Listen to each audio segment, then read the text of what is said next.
आज स्कंद षष्ठी है। शिव महापुराण की कथा कहती है किसी अफवाह में मत जाना। क्यों? क्या कारण? तो कहा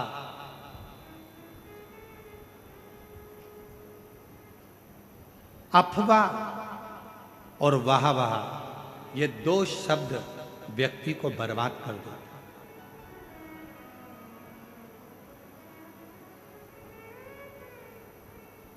अफवाह व्यक्ति के जीवन को बर्बाद कर देती है और वाह वाह अपने भीतर अहंकार को रखकर, अभिमत्ता को रखकर बर्बाद कर देती है।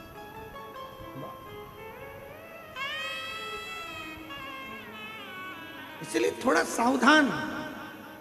एक कितना सुंदर प्रसंग है। एक गांव में एक बुजुर्ग व्यक्ति रहता था, बड़ा बड़ा प्रतिष्ठित था, बड़ा प्रतिष्ठित।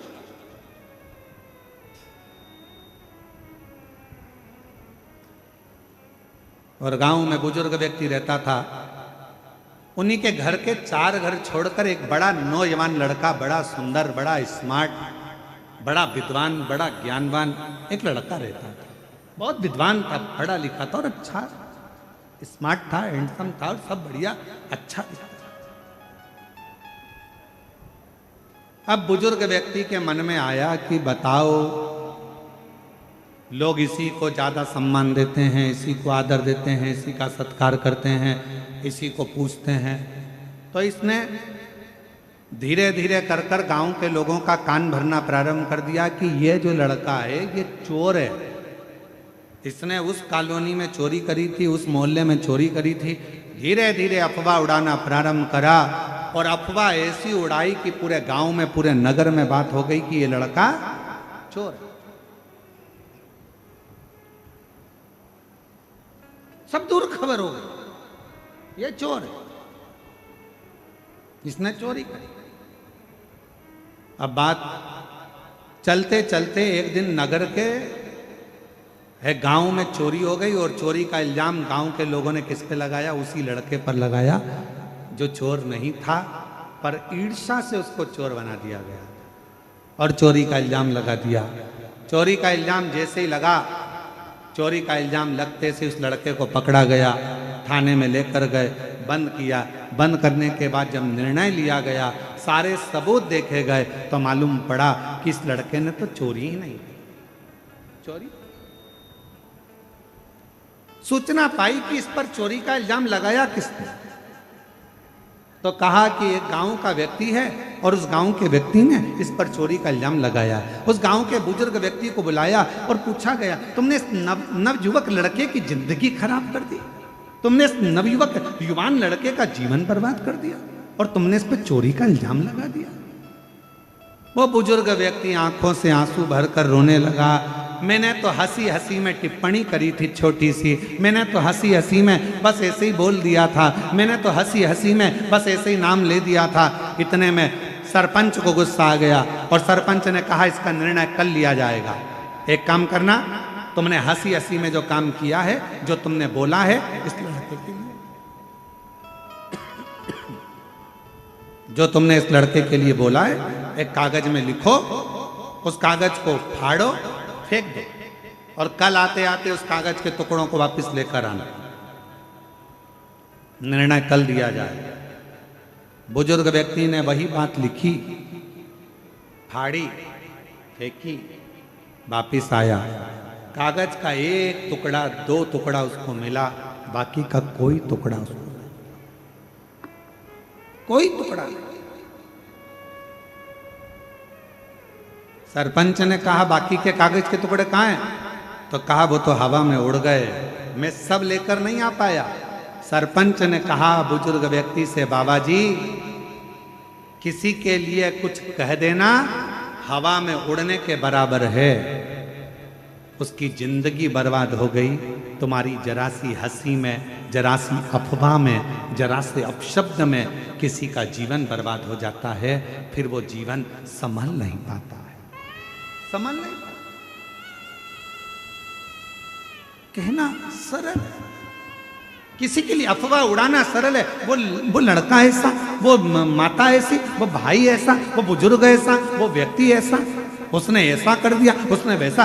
अफवाह उड़ाना सरल है, अफवाह में कहना सरल है, किसी के लिए आड़ा टेढ़ा कहना सरल है, किसी के लिए अफवाह उड़ाना सरल है, किसी के लिए अपशब्द कहना सरल है। परंतु उस अफवाह का जो बाद में निर्णय निकलता है वो व्यक्ति को झंझोड़ देता है कि वो व्यक्ति ऐसा नहीं था और दुनिया के लोगों ने उसको गलत ठहरा दिया। गलत दो शब्द हैं, एक अफवाह और दूसरा वाहवाह। अफवाह भी हमारे जीवन को नष्ट कर देता है, हमारे विचारों को नष्ट कर देता है। और दूसरे नंबर पर है वाहवाह। अगर कोई तुम्हारी तारीफ कर रहा है, वाह वाह बोल कर तारीफ कर रहा है, बहुत बढ़िया भैया, बहुत, तो वाह वाह कर रहा है तो समझ लेना ये हमारे भीतर कहीं अहंकार को तो नहीं भर रहा, हमारे भीतर कहीं अभिमतता को तो नहीं भर रहा।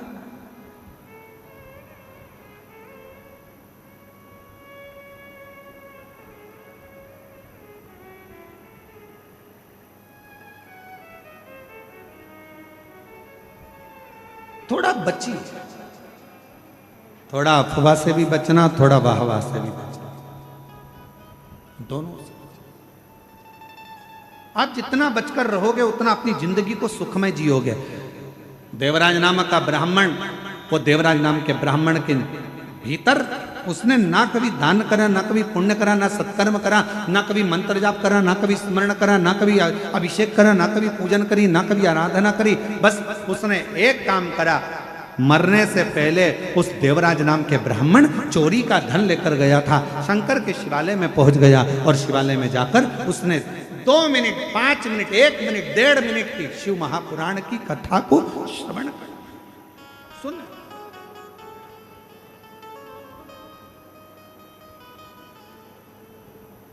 और फिर निवेदन करूं इस पवित्र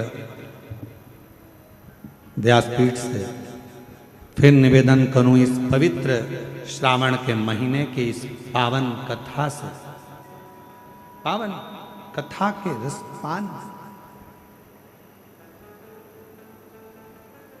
आपने सावन के महीने में यदि अभिषेक नहीं करा है, सावन के महीने में यदि पूजन नहीं करी है, सावन के महीने में अगर शिव जी के मंदिर नहीं गए हो, सावन के महीने में अगर शंकर भगवान का मंत्र जाप नहीं करा है, सावन के महीने में अगर नाम जाप नहीं करा है, तो श्रावण के महीने में अगर बन सके तो शिव महापुराण की कथा 2 मिनट 5 मिनट की अवश्य पंडाल में जाकर श्रवण करो, तुम्हें उसका फल अवश्य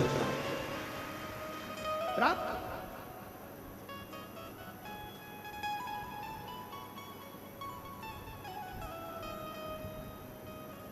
और महादेव नमन चरणों में स्वीकार कीजिए, सबका किया है मेरा भी उद्धार कीजिए, उद्धार कीजिए। हे त्रिपुंडधारी, हे त्रिशूलधारी, हे त्रिपुंडधारी, हे त्रिशूलधारी।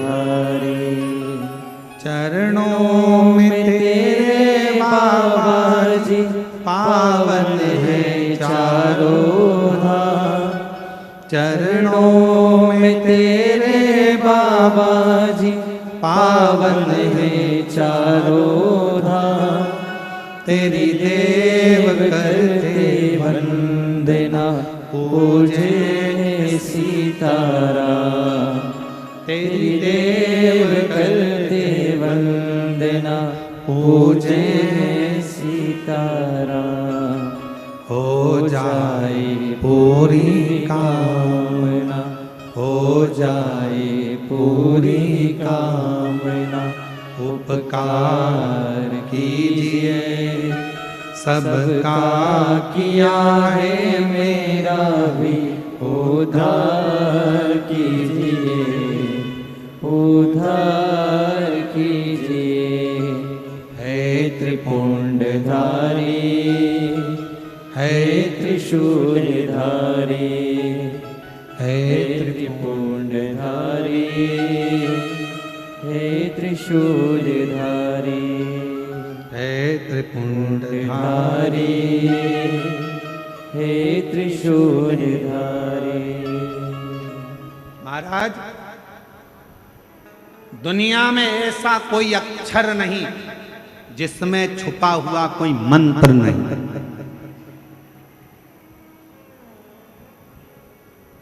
संपूर्ण ब्रह्मांड में, दुनिया में ऐसा कोई अक्षर नहीं जिसमें छुपा हुआ मंत्र नहीं, और दुनिया में कोई ऐसा वृक्ष नहीं, पौधा नहीं जिसमें औषधि का गुण नहीं। दुनिया में ऐसा कोई पौधा, ऐसा कोई वृक्ष नहीं है जिसमें औषधि का गुण नहीं है, और दुनिया में कोई ऐसा मनुष्य नहीं जिसके अंदर कोई ना कोई गुण नहीं। परमात्मा सबको गुणवान बनाकर पैदा कर रहा है। हर वृक्ष में, हर पौधे में औषधि होती है, हर शब्द में, हर अक्षर में मंत्र होता है।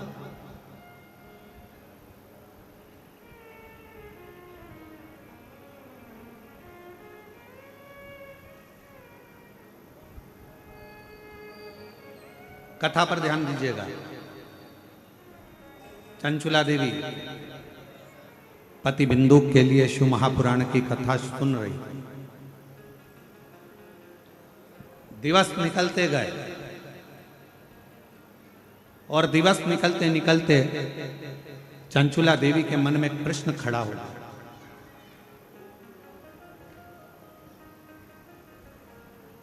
श्रावण की यह पवित्र कथा भिलाई छत्तीसगढ़ से चल रही है। बड़ा सावधानी से सुनिएगा आप लोग इसका।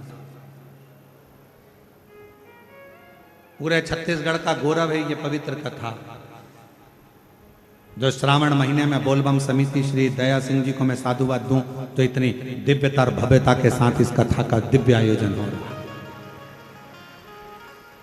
और आपके विश्वास को मैं नमन करता हूं। दया सिंह जी कह रहे थे, गुरु जी हमने ऐसे शिव भक्त नहीं देखे। कथा होना थी 30 तारीख से और शंकर जी के ये सारे भक्त 21 तारीख से आना चालू हो गए थे और 21 तारीख से बैठना चालू हो गया।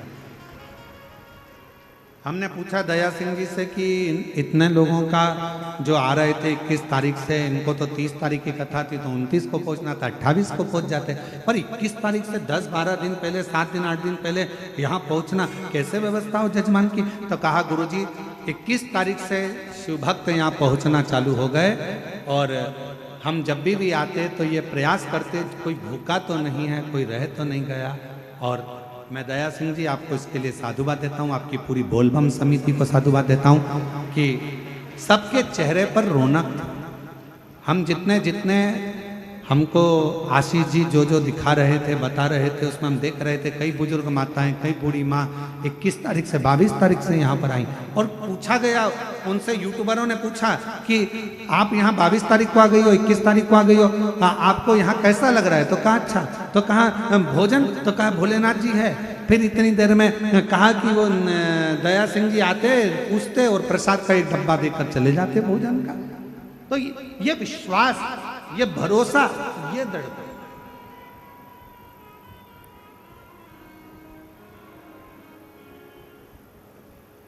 इसलिए इस कथा को हम कहेंगे कि पूरे छत्तीसगढ़ का गौरव है ये शिव महापुराण की कथा, भिलाई जयंती स्टेडियम की कथा। ये गौरव छत्तीसगढ़ का एक आनंद।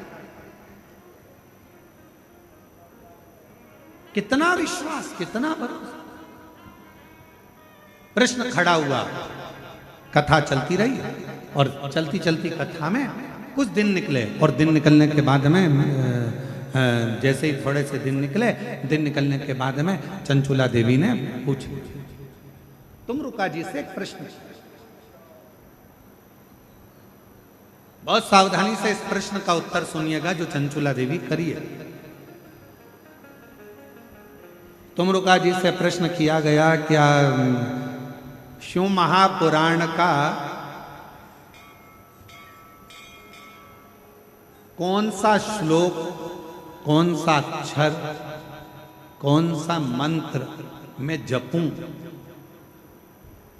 चंचुला जी कह रही हैं शिव महापुराण का वो कौन सा अक्षर, कौन सा मंत्र, कौन सा श्लोक मैं जपूं जिससे मेरे पति बिंदुक की मुक्ति हो जाए और मेरा अखंड सौभाग्य हो जाए। मेरा पति बिंदुक प्रेत योनि में पड़ा हुआ है और प्रेत योनि में पड़े हुए मेरे पति की मुक्ति होना बड़ा कठिन है और मेरे वापिस मेरा सौभाग्य, मेरा सिंदूर अमर हो जाए।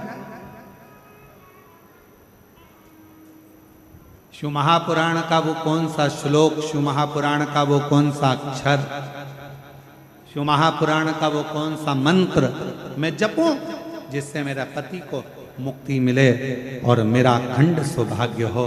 तुम रुका जी मुस्कुरा कर कहे रही है चंचुला, शिव महापुराण की कथा ही मंत्र है, शिव महापुराण की कथा ही श्लोक है और शिव महापुराण की कथा ही अक्षर है और शिव महापुराण की कथा ही पार करने वाली नैया है। सुन लिया हो।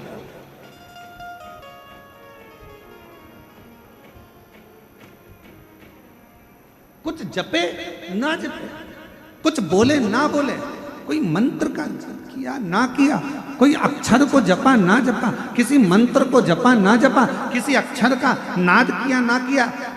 आज के ज़माने में लोगों के अंदर बहुत बड़ा भ्रम पड़ा हुआ है। हाँ, हम ओम नमः शिवाय बोले, नमः शिवाय बोले, हम ये बोले कि हम वो बोले, हम ये शब्द बोले कि हम वो शब्द बोले, हम ओम नमो भगवते वासुदेवाय बोले कि हम राम बोले, कि हम कृष्ण बोले, कि हम शंकर बोले, कि हम शिव बोले, कि हम भोलेनाथ बोले, कि हम शंभुनाथ बोले। आज के ज़माने में दुनिया के लोगों ने भगवान शंकर को ऐसा बांट दिया, कोई कहता है शिव अलग है, कोई कहता है शंकर अलग है, कोई कहता है शंभु अलग है, कोई कहता है महादेव अलग हैं, कोई कहता है ये अलग हैं। शिव महापुराण की कथा कहती है हमें ज्यादा आडंबर में नहीं पढ़ना, हमें ज्यादा दिखावे में नहीं पढ़ना। हम तो एक बात जानते हैं कि हमारे घर के नजदीक में जो शंकर जी का शिवलिंग है वही हमारा शंकर है, वही हमारा पिता है और वही हमारा सुनने वाला है। एक लोटा जल चढ़ाएंगे, हमारा बाबा सुन लेगा। और कोई तुमसे कहे ये मंत्र मत बोलो, वो मंत्र मत बोलो, ये ओम नमः शिवाय में ओम मत लगाओ, तो नमः शिवाय में ये मत लगाओ, तो श्री शिवाय नमस्तुभ्यम, तो ओम नमः भगवत, तुम कोई चक्कर में मत पड़ो।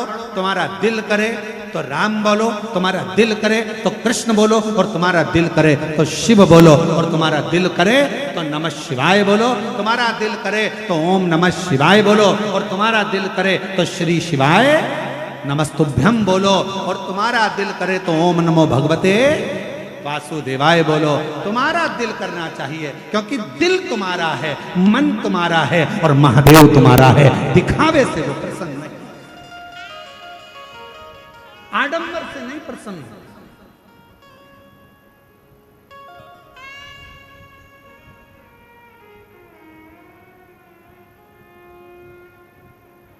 उसको प्रसन्न करना, उसको राजी करना सहज।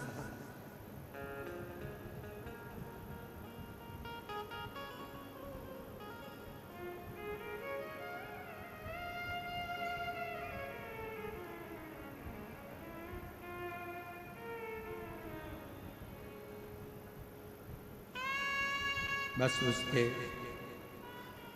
चित्त वृत्ति में, मन में थोड़ा सा भाव प्रकट करें।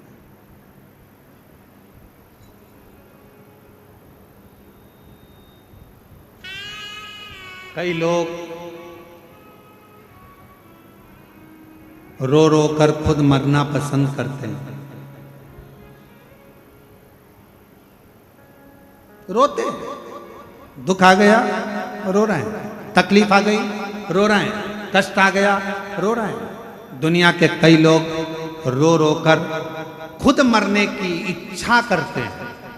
शिव महापुराण की कथा कहती है रो रो कर मरने से अच्छा है हंस हंस कर, प्रसन्न रहकर, खुश रहकर अपने गम को, दुख को मार दो, और तुम्हारी प्रसन्नता देखकर दुनिया के लोग वैसे ही मर जाएंगे। तुम अपने आप प्रसन्न रहना तो चालू करो। जितना रोगे उतने दुनिया के लोग हंसेंगे। अच्छा है, खूब रोती है, मंदिर जाती थी, कथा में जाती थी, ऐसा करती थी, वैसा करती थी, ले अब रो। दुनिया के लोग तुम्हें रोता हुआ देखना चाहते हैं। ये संसार की रीति है। आपके पीछे हजारों लोग पड़े होंगे और दिन भर यही चाहेंगे कि तेरा बुरा कैसे हो, तेरा बुरा कैसे हो, तू बर्बाद कैसे हो, तू नष्ट कैसे हो, तेरा नाम खराब कैसे हो। ये दुनिया की रीति है। आपको बढ़ता हुआ कोई नहीं देख सकेगा, कोई नहीं। एक कुएं के अंदर इतने सारे मेंढक थे, इतने सारे मेंढक थे। मेंढक उछलते फिर गिर जाते, फिर उछलते फिर गिर जाते, फिर उछलते फिर गिर जाते। सारे मेंढकों ने प्रयास किया उछल उछल कर आगे बढ़ने का। उसी में एक मेंढक था, वो ऊपर चढ़ गया, बिल्कुल ऊपर पहुंच गया। तो बाकी के मेंढकों ने विचार करा कि आखिर ये ऊपर पहुंच कैसे गया। तो उस मेंढक से इंटरव्यू करा गया। बहुत सारे लोग आए, मेंढक से पूछा गया कि भाई तेरे साथ के सारे मेंढक बहुत प्रैक्टिस कर रहे थे, ऊपर नहीं पहुंच पाए, तू इतना ऊपर कैसे पहुंच गया। उस मेंढक ने कुछ नहीं बोला। तब उसके पड़ोसी ने बोला ये तो बहरा है, सुनता ही नहीं है, इसीलिए ऊपर पहुंच गया। क्योंकि जिसने अपने कानों को बंद कर लिया, दुनिया के लोग तो ताना देंगे, गाली देंगे, अपशब्द कहेंगे, टांग खींचेंगे, आड़ा टेढ़ा बोलेंगे। अगर आप बहरे बनकर बढ़ते चले जाओगे तो अपनी मंजिल तक पहुंच जाओगे। तो मेंढक ने इंटरव्यू में किसी ने कहा ये तो बहरा था इसलिए ऊपर पहुंच गया, बाकी के बहरे नहीं थे। कोई कुछ बोलता था नीचे खसक जाते थे, फिर कोई बोला फिर खसक जाते थे। इसलिए निवेदन है, उन्नति की सीढ़ी पर बढ़ना है, आगे चलना है तो बहरे बन जाओ मेंढक की तरह, तो तुम अपनी मंजिल तक किसी की ना सुनते हुए आगे बढ़ते चले जाओगे और तुम्हें तुम्हारी मंजिल प्राप्त हो जाएगी। एक पत्र है, अच्छा है।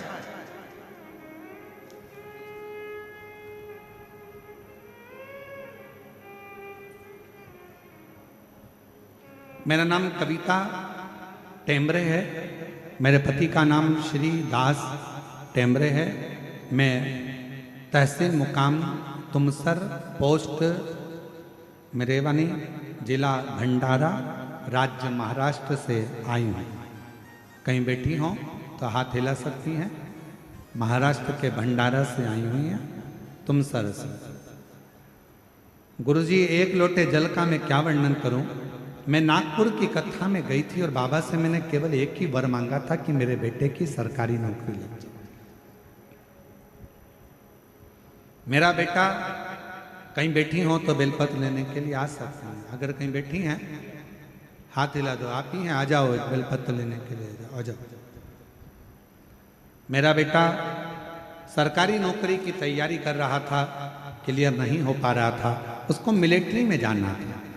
मैंने अपने बेटे से कहा तू क्यों चिंता करता है।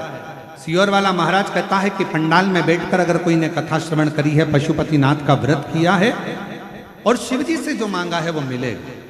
मेरा बेटा और मैं नागपुर में जब कथा हुई तो हम सुनने के लिए गए।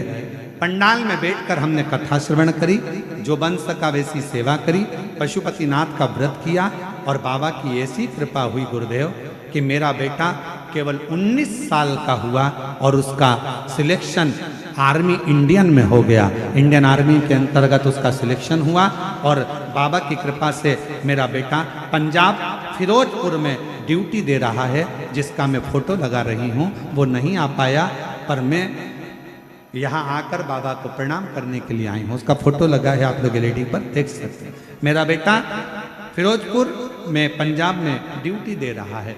शिव कृपा किसको कहते हैं, शंकर किसको कहते हैं, उसकी उदारता किसको कहते हैं। मत सुन। आग लगे बस्ती में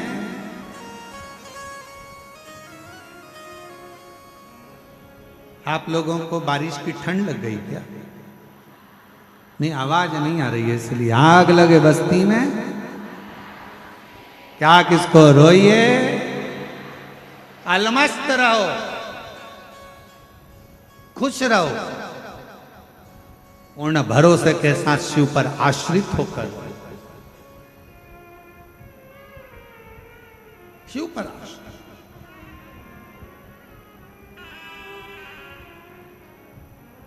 और धीमा बजाओ भोलानाथ डमरू, धीमा बजाओ, धीमा बजाओ भोलानाथ डमरू, धीमा बजाओ, धीमा बजाओ भोलानाथ डमरू धीमा बजाओ धीमा बजाओ भोलानाथ डमरू धीमा बजाओ। धीमा बजाओ बाबा धीमा बजाओ धीमा बजाओ भोला धीमा बजाओ।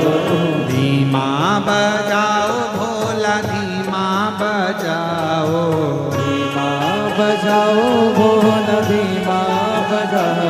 अरे धीमा बजाओ भोलानाथ डमरू धीमा बजाओ धीमा बजाओ भोलानाथ डमरू धीमा बजाओ।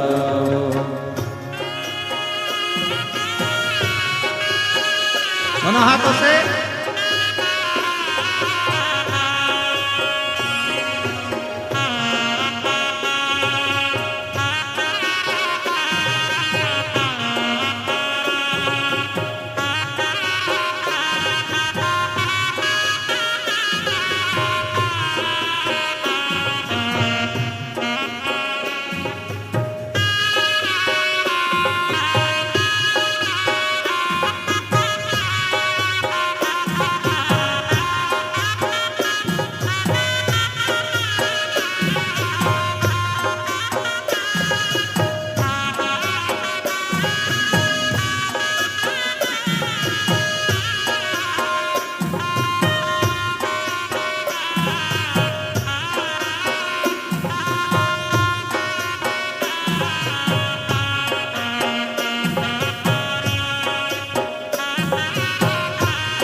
सुन के विष्णु जी आए डमरू की धुन सुन के विष्णु जी आए। डमरू की धुन सुन के विष्णु जी आए। डमरू की धुन सुन के विष्णु जी आए। विष्णु जी आए संग लक्ष्मी को लाए। विष्णु जी आए संग लक्ष्मी को लाए। विष्णु जी आए संग लक्ष्मी को लाए। विष्णु जी आए संग लक्ष्मी को लाए। धीमा बजाओ भोलानाथ डमरू धीमा बजाओ। धीमा बजाओ भोलानाथ डमरू धीमा बजाओ। धीमा बजाओ भोला धीमा बजाओ। धीमा बजाओ भोला धीमा बजाओ। धीमा बजाओ भोला धीमा बजाओ। धीमा बजाओ भोला धीमा बजाओ। धीमा बजाओ भोलानाथ डमरू धीमा बजाओ। धीमा बजाओ भोलानाथ डमरू धीमा बजाओ।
डमरू की धुन सुन के ब्रह्मा जी आए, डमरू की धुन सुन के ब्रह्मा जी आए, ब्रह्मा जी आए सके ब्रह्मणी को लाए, ब्रह्मा जी आए सके ब्रह्मणी को लाए, डमरू की धुन सुन कर ब्रह्मा जी आए, डमरू की धुन सुन कर ब्रह्मा जी आए, ब्रह्मा जी आए सके ब्रह्मणी को लाए, ब्रह्मा जी आए सके ब्रह्मणी को लाए, धीमा बजाओ भोलानाथ डमरू, धीमा बजाओ, धीमा बजाओ भोलानाथ डमरू, धीमा बजाओ।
डमरू की धुन सुन के राम जी आए, राम जी आए संग सीता को लाए, राम जी आए संग सीता को लाए।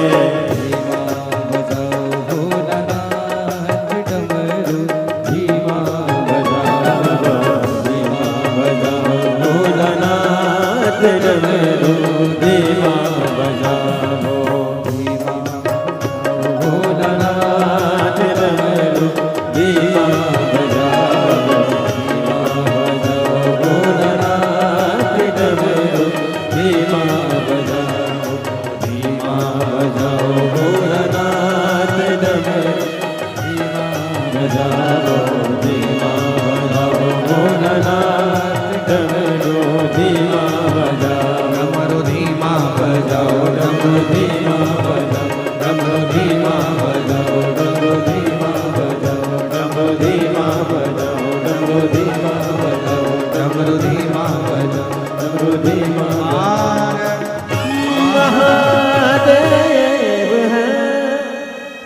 अपने स्थान पर बैठकर बाबा देवादिदेव महादेव से प्रार्थना करिए, विनय करिए, निवेदन करिए, विनती करिए शिव जी को अपने मन का भाव करिए, प्रार्थना करिए, विनय करिए, निवेदन करिए। जहाँ जगह मिले वहाँ बैठकर भगवान शिव जी से अपने मन का भाव बड़े भाव से हृदय से प्रार्थना करो, निवेदन करो, विनती करो, विनय करो, निवेदन करो। जहाँ जगह मिले वहाँ बैठिए, भगवान से प्रार्थना करिए।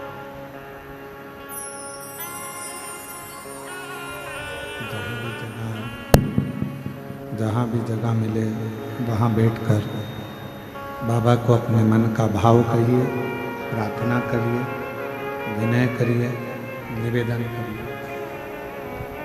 श्रावण का महीना है, आज स्कंद षष्ठी है। आज के दिन का किया गया भजन, श्रवण, मंत्र जाप, नाम जाप, कीर्तन सुख प्रदान करता है, आनंद देता है। सभी लोग साथ में बोलेंगे और बाबा से अपने मन का भाव करेंगे।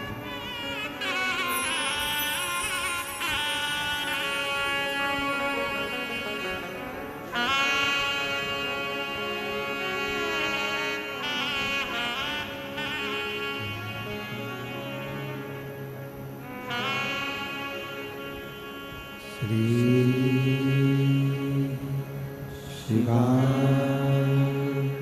नमस्तु। श्री शिवाय नमस्तु। श्री शिवाय नमस्तु।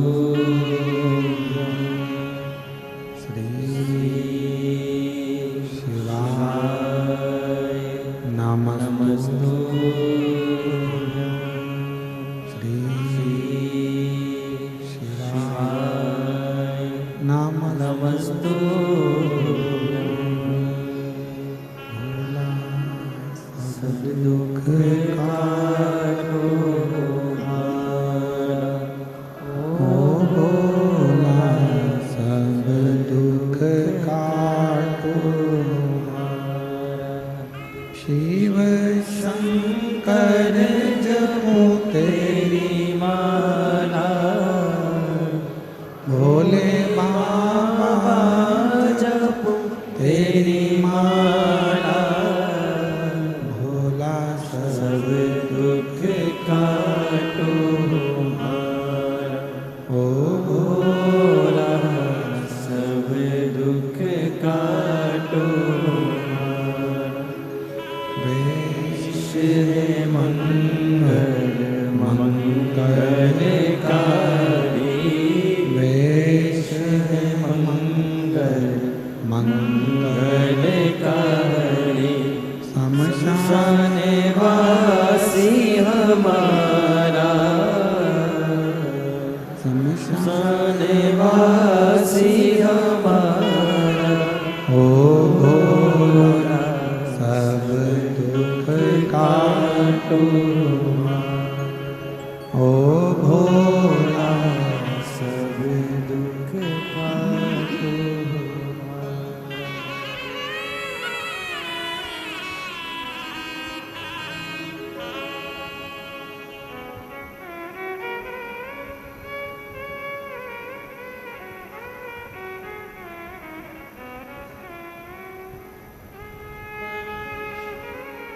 भगवान देवादिदेव महादेव, भगवान शिव, वो गर्दानी त्रिकालदर्शी, कैलाशी कैलाशी भगवान शंकर, करुणा करने वाले करुणा सागर, दया सागर, भगवान शिव की पवित्र पावन कथा कर रहे हैं। शिव महापुराण वर्णन कर रहे हैं, शिव तत्व कह रहा है, शंकर भगवान की कथा कर रही है, शिव पुराण कर रही है।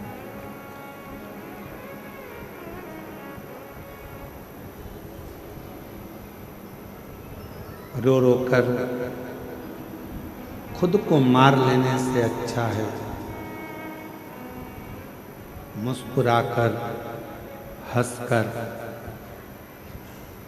अविरल भक्ति को धारण कर कर खुद के गम को, खुद के दुख को समाप्त कर।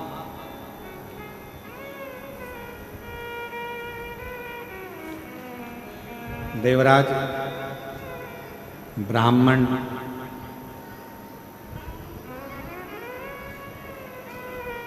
कुछ नहीं करा उसने,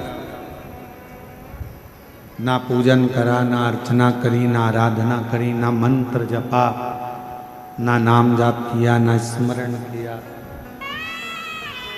केवल एक काम किया और वह है शिव महापुराण की कथा श्रवण किया।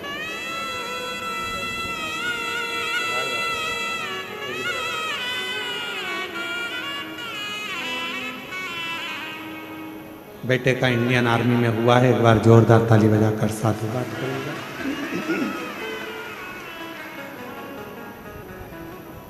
शिव महापुराण का कोई पूछे कि इसमें मुख्य श्लोक कौन सा है, कोई तुमसे पूछे कि शिव महापुराण का मुख्य मंत्र कौन सा है, कोई तुमसे पूछे शिव महापुराण का सबसे श्रेष्ठ मंत्र, अक्षर, शब्द, श्लोक कौन सा है, तो आप एक बात कह देना कि पूरी शिव पुराण ही श्लोक है, पूरी शिव पुराण ही मंत्र है, पूरी शिव पुराण ही साधना है और शिव महापुराण ही हमारे को पार करने का एक मौका।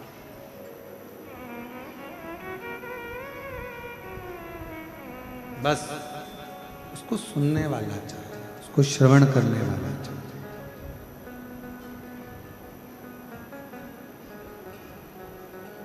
आप जितना दिल से उसको सुनेंगे उतना प्राप्त। देवराज नहीं जानता था, ना मंत्र जानता, ना साधना जानता, ना उपास जानता, ना व्रत जानता, कुछ नहीं जानता। वो तो केवल इतना जानता, चोरी करना, चोरी का धन लेकर मंदिर में पहुंच गया, चोरी का धन लेकर बैठ गया, कथा श्रवण करी, 2 क्षण की चल दिया, शरीर में ताप था, बेलपत्र के वृक्ष के नीचे उसके प्राण छूट गए और भगवान देवाधिदेव महादेव को उसको लेने आना पड़ा। और ये बात हमने पहले भी कथा में कही है, देव और महादेवों में एक बहुत बड़ा अंतर है। देव का अगर कोई भक्त प्राणों को छोड़ता है तो उसको लेने के लिए गण आते हैं, पार्षद आते हैं, उसको लेने के लिए भगवान नारायण के पार्षद पहुंचते हैं, देवता आते हैं। पर महादेव के भक्त को लेने के लिए कोई गण नहीं आता, महादेव के भक्त को लेने के लिए कोई पार्षद नहीं आता। महादेव के भक्त को लेने के लिए तो स्वयं देवाधिदेव महादेव नंदी लेता, नंदी लेते। चांदी के सिंहासन पर देवता बैठते हैं, सोने के सिंहासन पर देवता बैठते हैं, हीरे के सिंहासन पर देवता बैठते हैं, पन्ने के सिंहासन पर देवता बैठते हैं, सुंदर सुंदर सिंहासन पर देवता बैठते हैं। पर मेरा महादेव ना चांदी के सिंहासन पर बैठते हैं, ना सोने के सिंहासन पर बैठते हैं। मेरे महादेव तो पृथ्वी पर रहते हैं, इसलिए पत्थर की शिला पर बैठते हैं और वो पत्थर की शिला भी जीव का कल्याण करने वाली है, वो जीव का कल्याण करना।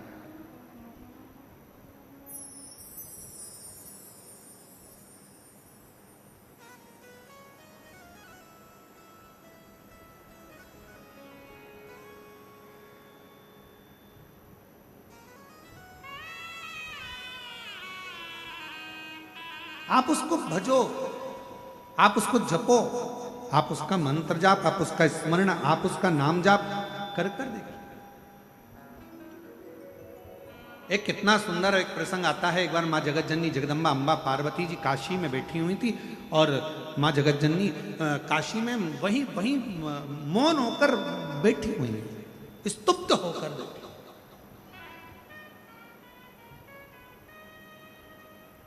बाबा उनको ढूंढे और भगवान शंकर कैलाश पे से ढूंढते ढूंढते ढूंढते ढूंढते माता पार्वती को ढूंढते ढूंढते पहुंच गए। सोमेश्वर गए, नागेश्वर गए, अवंतिकापुरी गए, सब दूर ढूंढा माँ पार्वती जी को, और पार्वती मैया वहां नहीं मिली। तब ढूंढते ढूंढते फिर भगवान शिव सीधे काशी में पहुंच गए।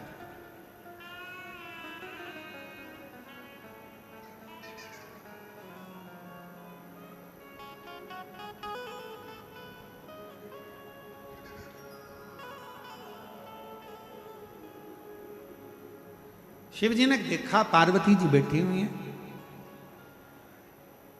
और बहुत मौन, एकदम शांत, एकदम कुछ मुंह से शब्द नहीं निकल रहा, कोई अक्षर, कोई शब्द, कोई अक्षर शब्द कुछ निकल नहीं रहा है, और पार्वती जी एकदम मौन बैठी, मौन।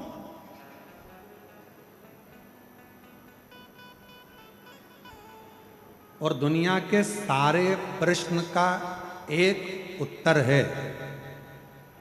कोई आपसे प्रश्न करे, कोई आपसे ज़्यादा क्वेश्चन करे, तो उसका एक उत्तर आपको बता दे रहे हैं कि जिंदगी का सबसे बड़ा उत्तर एक ही है।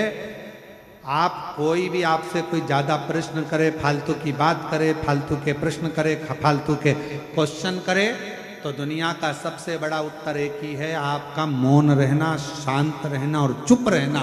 ये दुनिया का सबसे बड़ा उत्तर है। मौन रहिए, शांत रहिए, चुप रहिए। कोई प्रश्न करे, अपशब्द बोले, ताना दे, गाली दे, आड़ी तड़ी बात कहे, आप चुप हो जाओ, आप मौन हो जाओ, शांत हो जाओ। शिव जी जैसे मौन हो।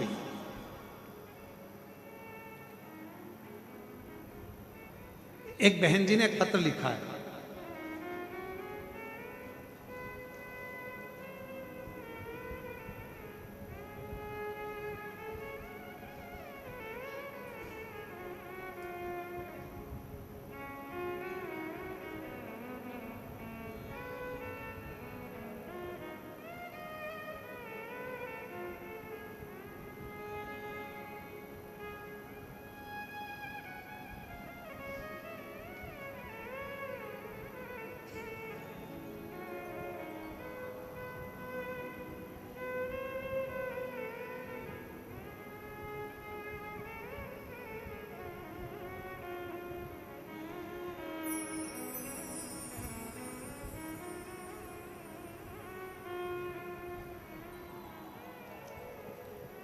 मैं हेमा चंद्राकर, पिता पुराणिक चंद्राकर, मालवीय चौक, दीपक नगर, दुर्ग की निवासी।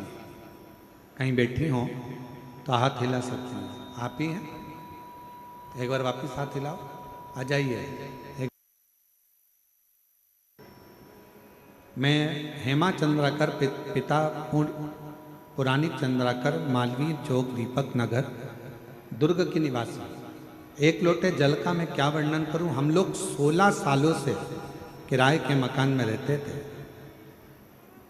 हमने केवल सुना था कि पंडाल में बैठकर अगर कुछ मांगते हैं तो बाबा देता है। आज हम बाबा को धन्यवाद देने के लिए आए हैं। गुरुजी, भिलाई में 2 बार कथा सुनी और बाबा ने हमको 16 साल भले किराए के मकान में रखा, पर आज बाबा ने हमको 2-2 मकान दे दिए। बाबा ने ऐसी कृपा करी। गुरुदेव, परिवार में बात आई कि सरकारी नौकरी नहीं, क्या करें? तो मन में आया कि एक बार सुना है कि कुबेरेश्वर धाम जाकर अगर कुछ मांगा जाता है, कंकर शंकर पूजन करी जाती है, तो हम लोग सीहोर के कुबेर भंडारी के दर्शन करने गए और दोनों बार रुद्राक्ष प्राप्त किया। गुरुदेव, मेरी पढ़ाई पूरे होने के बाद भी मेरी जब सरकारी नौकरी ना लगी, तब मैंने बाबा से विनती करी। फिर यहीं भिलाई में शिव महापुराण की कथा श्रवण करी और बाबा से अपने लिए सरकारी नौकरी मांगी। पशुपतिनाथ का व्रत किया। कुछ ही दिनों में जगदलपुर जिला बस्तर से शिक्षा विभाग में मेरा चयन हो गया। मैं बाबा को यहाँ प्रणाम करने के लिए, नमन करने के लिए। एक पत्र और बड़ा अच्छा लिखा है। पहले बहन जी के शरीर देखिए, जिसमें उनको एक सोराइसिस बीमारी हो गई थी, जिस बीमारी के चलते उनके हाथ पैर और पूरा शरीर बेकार हो गया था। शरीर को ऐसा रोग हो गया था कि पूरी चमड़ी, हाथ और पैर की, शरीर की चमड़ी खोद खोद के निकलती थी, जिसके कारण बस सोराइसिस की बीमारी हुई। डॉक्टर ने कहा था ये बीमारी कभी नहीं जाएगी, मरते दम तक रहती। तब मेरा नाम त्रिवेणी सोनी है, मेरी उम्र 50 वर्ष है। कहीं बैठी हो त्रिवेणी जी सोनी, हाथ हिला सकती हैं और एक बेलपत्र लेने के लिए आ सकती हैं। अगर कहीं बैठी हो तो हाथ हिला सकती हैं। मेरा नाम त्रिवेणी सोनी है, मेरी उम्र 50 वर्ष है। मैं भिलाई छत्तीसगढ़ की रहने वाली हूँ। गुरुजी, मेरे भोले बाबा की महिमा का मैं क्या गुणगान करूं? बाबा पे चढ़ाए हुए बेलपत्र, सीहोर से लाए हुए रुद्राक्ष की महिमा का बखान क्या करूं? एक बीमारी है जिसका नाम है सोराइसिस। बीमारी है जो मुझे अक्टूबर 2024 से प्रारंभ हुई, पूरे शरीर में फैल गई। शरीर की खाल और चमड़ी निकलना प्रारंभ हो गई। हाथ पैर के नाखून सड़ने लगे, हाथ पैर के नाखून सड़ने लगे, शरीर में बेकार होने लगा, बहुत परेशान रहने लगी। गुरुदेव, ऐसा कोई हॉस्पिटल नहीं जिस डॉक्टर को जाकर नहीं दिखाया। हमने दुर्ग का हॉस्पिटल, हुड़को शंकराचार्य हॉस्पिटल, महासमुद्र का हॉस्पिटल, सभी जगह दिखाया, पर डॉक्टरों का कहना था तुम्हारी सोराइसिस की बीमारी है जो ठीक नहीं हो सकती। आयुर्वेदिक भी इलाज करवाया, फिर भी ठीक नहीं हो पा रही। अब करें तो करें क्या? तब मेरे बच्चों के बारे में सोचती तो बड़ा दुख होता कि क्या होगा। पाँव हाथ के नाखून गलना प्रारंभ हो गए, सड़ने लगे, शरीर की खालें बेकार होने लगी। अब करूं तो करूं क्या? तब किसी एक पड़ोस की बहन जी ने कहा, सियोर वाला महाराज कथा कहता है, टीवी चालू करा करो 1 बजे, सुना करो। 1 बजे टीवी चालू करी, अंदर से टूट गई थी, पर आपकी कथा सुनकर हिम्मत आ गई कि मैं ठीक हो सकती हूँ। करना क्या है? बाबा को प्रदोष के दिन दीपक लगाना है। मैंने प्रदोष काल में दिया लगाना प्रारंभ करा। कुंदकेश्वर के नाम से जो दवाई डॉक्टर देते उसको खाना प्रारंभ करा। बेलपत्री उठा कर लाती, बाबा की वो खा लेती। शिवजी पे चढ़ा हुआ जल पी लेती। गुरुदेव, दुनिया के लोग कहते हैं कि शंकर पर चढ़ा मत खाओ, शिवजी पे चढ़ा जल मत पियो, पर मैं कहती हूँ कि मैंने शंकर जी की चढ़ी हुई बेलपत्र, मैंने शंकर जी पे चढ़ा हुआ पानी पीना प्रारंभ करा, और आज छाती ठोक कर कहती हूँ मेरी पूरी सोराइसिस की बीमारी समाप्त हो गई और मैं पूर्ण तरह से ठीक हो गई, जिसका मैं फोटो भी लगा रही हूँ, बाबा को प्रणाम भी करती हूँ। एक और फोटो लगाया है जिसमें उनके शरीर की पूरी बीमारी समाप्त हो गई, सोराइसिस रोग पूरा शरीर से चले गया। मैं बाबा को नमन करने के लिए आई हूं। एक लाइन अच्छी लिखी है, आप और हम गुनगुना लेते हैं। महाराज, तेरी कृपा का क्या है भरोसा, कब किस पर हो जाए, जरा सी हम पर कर दो, जरा सी हम पर कर दो। जिस पर भी हो गई तेरी कृपा करुणा, वो भव पार हुआ, भव पार हुआ। पापी हो चाहे जितना, उसका भी बाबा उद्धार हुआ, उद्धार हुआ। गिद्ध अजामिल गणिका जैसे तेरे मन को भाए, जरा से हम पर कर दो, जरा से हम पर कर दो। तेरी कृपा का क्या है भरोसा, कब किस पर हो जाए, जरा से हम पर कर दो, जरा से हम पर कर दो। आप शिवजी पे चढ़ा जल पी रहे हो, आप शंकर जी पे चढ़ी हुई बेलपत्र खा रहे हो, शिवजी से कह कर लो बाबा हमको औषधि दीजिए, बाबा शरीर में रोग हो गया है, बाबा हमारे रोग को मिटा दीजिए, बाबा शुगर हो गई, थायराइड हो गया, बीपी हो गया, कहीं कुछ हो गया, बाबा आप अच्छा कर दीजिए। आपकी औषधि के रूप में हमको बेलपत्र और